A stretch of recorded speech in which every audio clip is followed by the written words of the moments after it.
We had a Bill 89 before that. We were unable to garner the support we needed to pass Board Bill 89.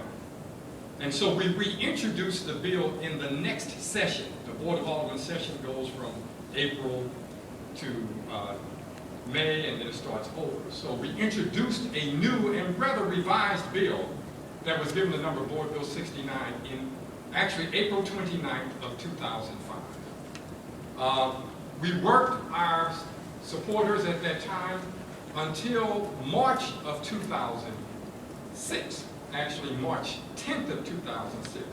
We were able to pass a bill for civilian review in the city of St. Louis, which was the first bill of its kind to be passed by the Board of Aldermen. It had several major components. One, it established that particular department. Two, it had independence from the police force. Three, the members of the civilian review, we had a compromise.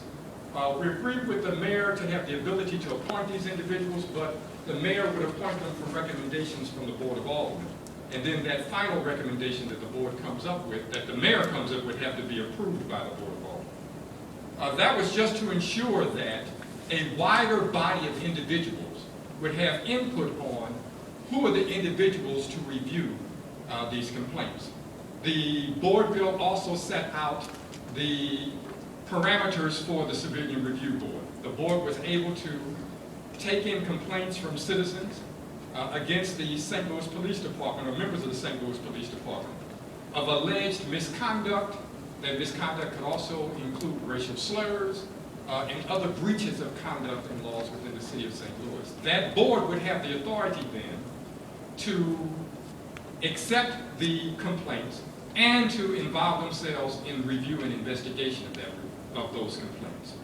At that time, in 2006, St. Louis's police force was still under the control of the state, and therefore there was a separate board of police commissioners who had more authority over the control of the police than the city of St. Louis did, and certainly of the Board of Aldermen. In fact, there was a state statute that said that the Board of Aldermen could not interfere with the functioning of the St. Louis Board of Police Commissioners and the St. Louis police force. They made that pretty clear. Keep your hands on. So the Board Bill 69 did require, after passage by the Board of Aldermen, that the Board of Police Commissioners would review it and have to adopt that ordinance as a part of their functioning before it could be implemented. So the question could be asked, if the Board of Police Commissioners at that time had the ability to determine a civilian review board, two questions come up. One, why have they never done it? And two, why then even go to the Board of Aldermen to do it? Several answers. One, throughout the country, some of the most successful police review boards have always been created through a legislative process and not an administrative process.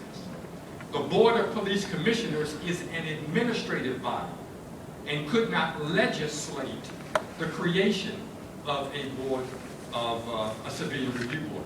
Why is that essential? Because in most, both local, state, and at this point even federal government, it is the legislative body that holds the various types of public hearings that involve citizen input, not the administrative branch of government. Think of what happens with the Board of Aldermen when it has its public hearings that it's required to have, the series of them. Also, since these are elected officials that come directly up out of the communities that people elect them to represent, there is a level of comfort in these individuals having these public hearings and shaping legislation to reflect the community. The Board of Police Commissioners, you know, at that time were appointed by the governor, who was in Jefferson City, and it's been a long time since there's been a governor from the city of St. Louis who had no real understanding or sensitivity to the needs of this city, yet they had the power and authority to appoint a police board in the city of St. Louis. To some of us, it felt like a occupying force as opposed to representation from out of our community. So this board bill that was introduced in April of 2005 and finally passed, with a few changes, we had what was called a floor substitute that finally passed on March 10th, 2006, was a landmark piece of legislation, one for St. Louis, and really throughout the country. We got national attention on that one. the fact that the size of the city of St. Louis, one was passing it with its problems and issues, was able to pass a civilian review board for the first time in its history. You keeping me on time? I'm not over. I'm over. You have how many? 3 or 4. 3 or 4.